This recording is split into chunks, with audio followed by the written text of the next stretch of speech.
안녕하십니까. 이병기 목사입니다. 지금부터 성주 산중교회 3월 세 번째 주일 온라인 예배 말씀 부분만 편집해서 방송하도록 하겠습니다. 오늘 말씀 나눌 내용의 제목은 우리의 고엘 예수 그리스도입니다. 우리의 고엘 예수 그리스도.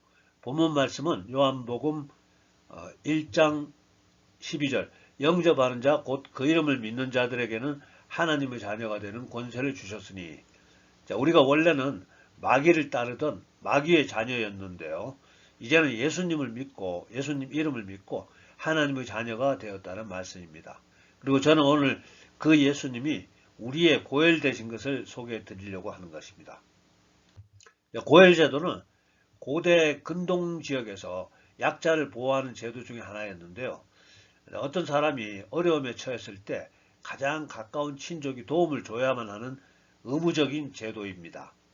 도움을 줘야만 하는 가까운 친족을 고엘이라고 하고 가까운 정도에 따라서 고엘의 우선순위가 정해집니다. 예를 들어서 어떤 사람이 가난 때문에 집안의 땅을 팔았다면 고엘이 그 땅을 사서 되찾아 줘야 하고요.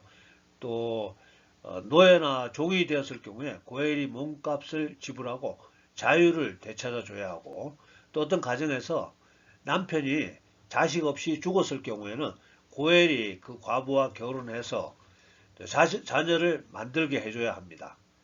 고대에는 윤리적인 면보다는 가문의 생존을 우선했음을 우리가 이해해야 되겠습니다. 또 억울한 죽음을 당했을 경우에도 고엘은 복수할 책임이 있고요. 또한 실수로 죄를 저질렀을 경우에 따라 고엘이 죄를 지은 친족의 죄값을 대신 치러야 했습니다. 성경을 읽다가 보면은 기업 물을 자라는 말이 있습니다. 그것이 바로 고엘을 의미합니다. 이제 고엘로 인한 에피소드, 재미있는 에피소드를 성경 안에서 찾아보도록 하겠습니다. 창세기 38장에 유다와 유다의 며느리 다말의 이야기가 아주 흥미롭습니다. 여기 등장하는 유다는 아브라함, 이삭, 야곱이라 할 때 그 야곱의 넷째 아들, 가룟 유다가 아니고요. 그리고 지금으로부터 약 4000년 전 이야기입니다. 이때는 아직 율법은 없고 고대 관습으로 고엘 제도는 존재하고 있었습니다. 유다에게는 아들이 셋 있었는데요.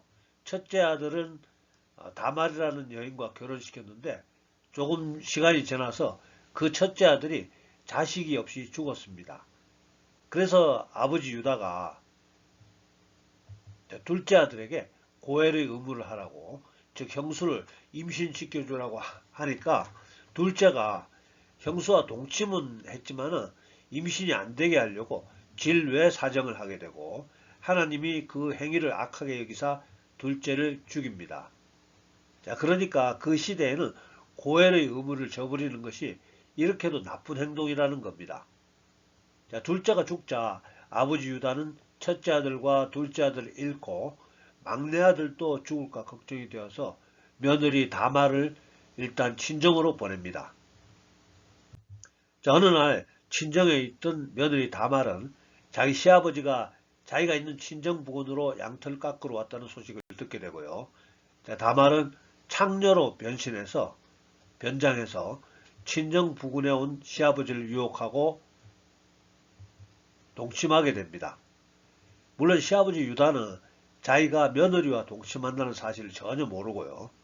자, 시간이 지나서 다말이 임신했다는 소식이 유다에게 들리고 유다는 대노해서 며느리를 잡아오게 하고 신문을 하게 됩니다. 그때 며느리 다말의 답변입니다. 창세기 38장 25절에서 26절. 시아버지에게 이르되 이 물건 임자로 말미암아 임신하였나이다. 청하건대 보소서 이 도장과 그 끈과 지팡이가 누구의 것이니까 한지라. 유다가 그것을 알아보고 이르되 그는 나보다 옳도다. 내가 그를 내 아들 셀라에게 주지 아니하였음이로다 하고 다시는 그를 가까이 하지 아니하였더라. 자, 유다와 유다의 며느리 다말의 이야기는 지금으로부터 4000년 전 고대 시대의 이야기입니다. 자, 이 이야기를 가지고 어떤 사람들은 다말의 행동이 비윤리적인 것으로 말하지만은 그런 게 아니고요. 이 이야기는 고엘 제도와 관련한 하나의 에피소드입니다. 즉 셋째 아들을 과부 며느리에게 주지 않으면 그 다음 고엘 순서가 바로 시아버지라는 겁니다. 고대 시대에는 그랬답니다. 그래서 유다는 더 이상 며느리 다말을 나무라지 못하고 그가 나보다 옳다, 내가 맞다 이렇게 고백할 수밖에 없었던 것입니다. 자, 이렇게 며느리 다말이 시아버지 유다와 동침해서 태어난 아들, 그 아들이 베레스인데요. 베레스가 예수님의 족보로 연결됩니다. 자, 고엘 제도와 관련한 성경의 두 번째 에피소드인데요.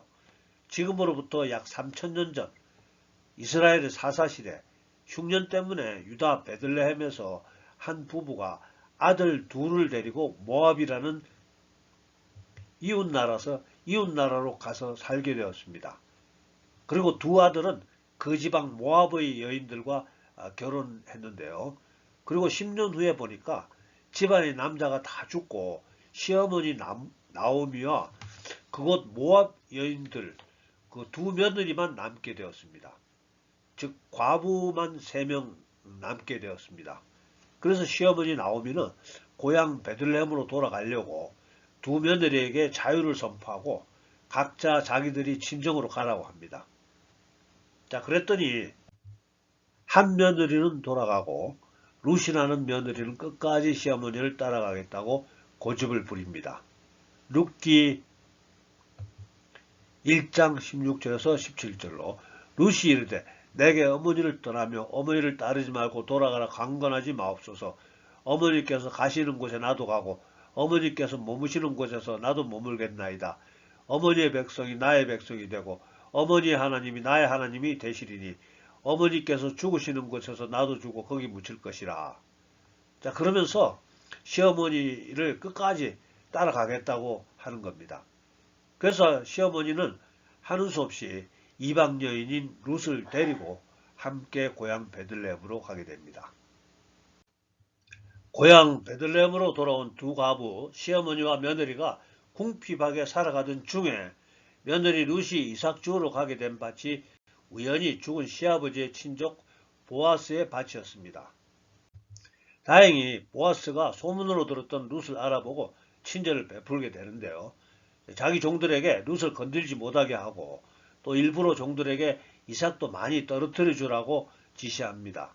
또 식사 시간이 되면은 룻에게 가까이 오라고 해서 먹을 것도 주고요. 그러면서 룻을 축복합니다. 룻기 2장 12절 여호와께서 내가 행한 일에 보답하시기를 원하며 이스라엘의 하나님 여호와께서 그의 날개 아래에 보호를 받으러 온 내게 온전한 상 주시기를 원하노라 하는지라. 자, 룻이 편안하게 넉넉한 이삭을 주어 집으로 가서 저녁 식사를 해서 시어머니와 함께 배불리 먹고 시어머니에게 자초지정을 이야기합니다. 그러자 나오미가 보아스는 자기들이 친족이라고 고엘의 의무가 있는 자라고 또 알려주게 되죠. 즉 과부를 거두어서 돌보며 자식도 낳게 해줘야 하는 의무입니다. 자, 그러면서 과부 며느리 룻에게 은밀한 어떤 행동을 지시합니다. 자, 보리타작하는 날, 자, 그날은 아마 잔칫날 같이 음식도 먹고 술도 마시고 그러는 모양이에요. 그러고 나서 밭주인은 바로 마당 옆에서 그냥 이불 깔고 자는 그런 풍습이 있는 모양이고요. 자, 시어머니 나오미는 며느리 룻에게 보리타작하는 그날 그때를 기다려서 보아스의 이불 속에 먼저 들어가 있으라고 지시합니다. 자, 룻은 순종하고요. 자, 그날 밤 보아스가 잔치가 끝나고 이불 속으로 들어가다가 룻을 발견하고 깜짝 놀라죠. 그리고 상황을 판단하고 룻에게 자기는 지금 당장 고엘 의무를 하고 싶지만은 자기보다 고엘 서열이 빠른 자가 있어서 자기가 잘 알아보고 고엘을 하겠다고 이렇게 약속하게 됩니다. 그리고 다음날 보아스는 자기보다 고엘 서열이 빠른 자에게 물어보게 되는데요. 다행히 그 사람은 자기 개인 형편상 고엘 의무를 포기하겠다고 하게 되고 결국 보아스가 룻을 데려와서 고엘 의무를 행하게 됩니다. 즉 룻과 보아스가 결혼합니다. 자, 룻과 보아스는 결혼하고 아들을 낳게 되는데요. 이름을 오벳이라고 이름을 지었습니다. 그는 나중에 다윗 왕의 할아버지가 되어서 예수님의 족보에 이름을 올리게 됩니다.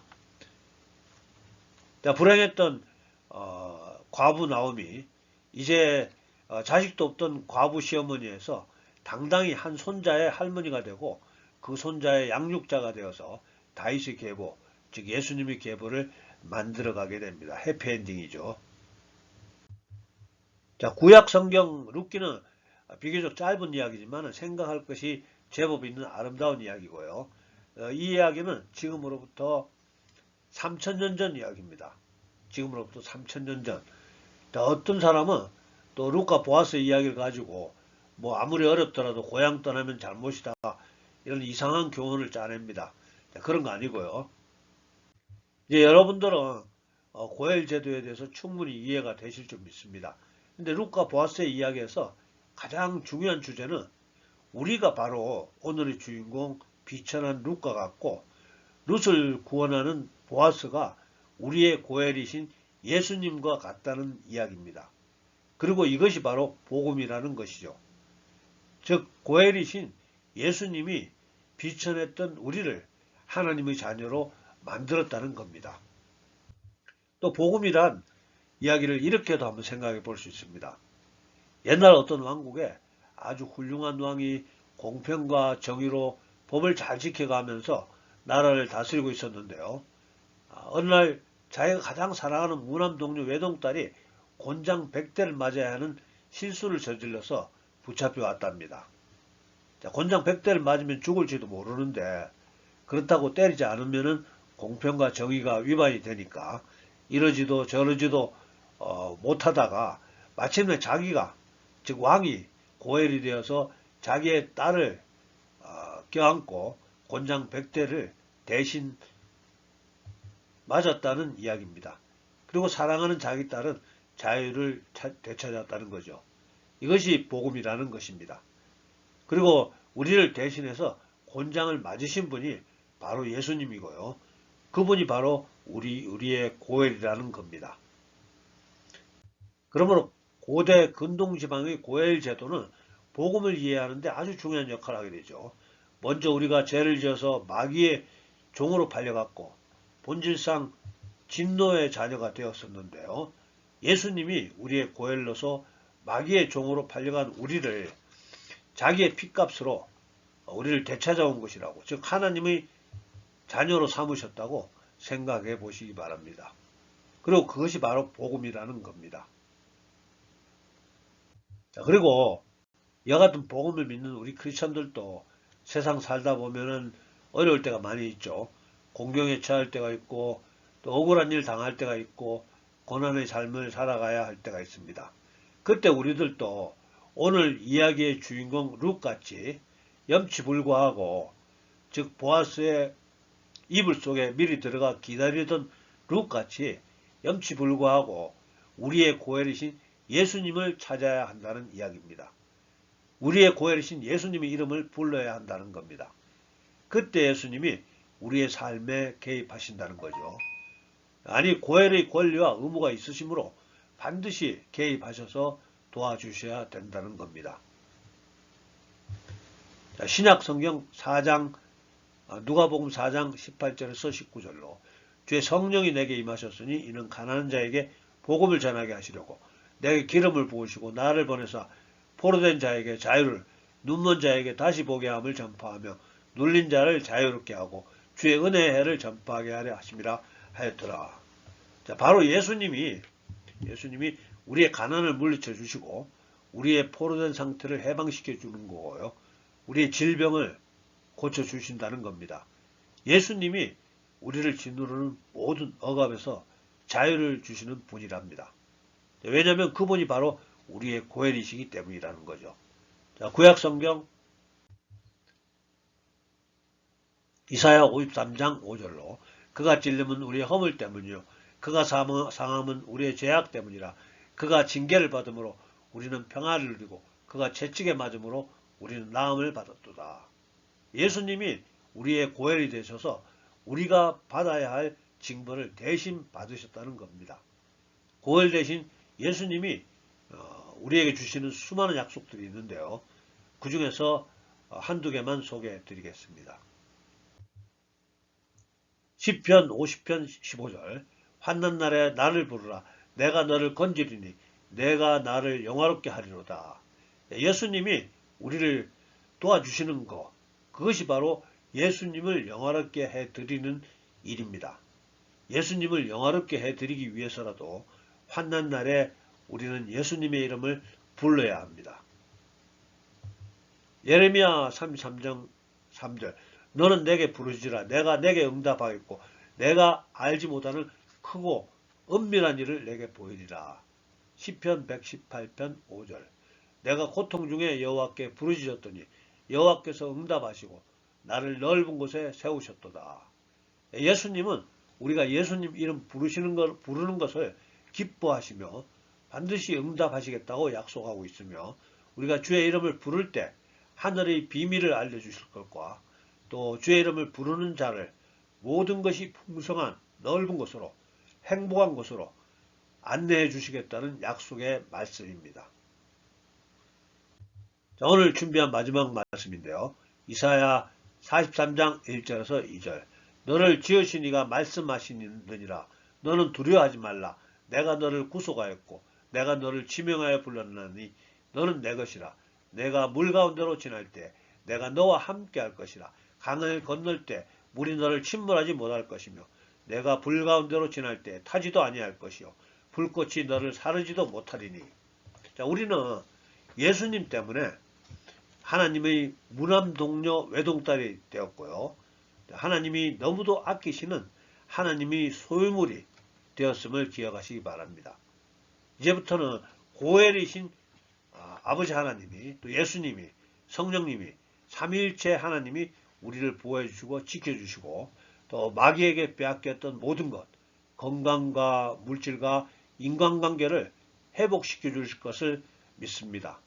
우리 모두 반드시 다시 회복되어서 다시 일어나서 마지막 때 하나님 나라를 위해서 귀하게 쓰임받을 수 있기를 또 예수님 다시 만나면은 잘했도다 착하고 충성된 종아 이런 칭찬 다 받을 수 있는 우리 모두 되시기를 예수님 이름으로 축복합니다. 기도하겠습니다.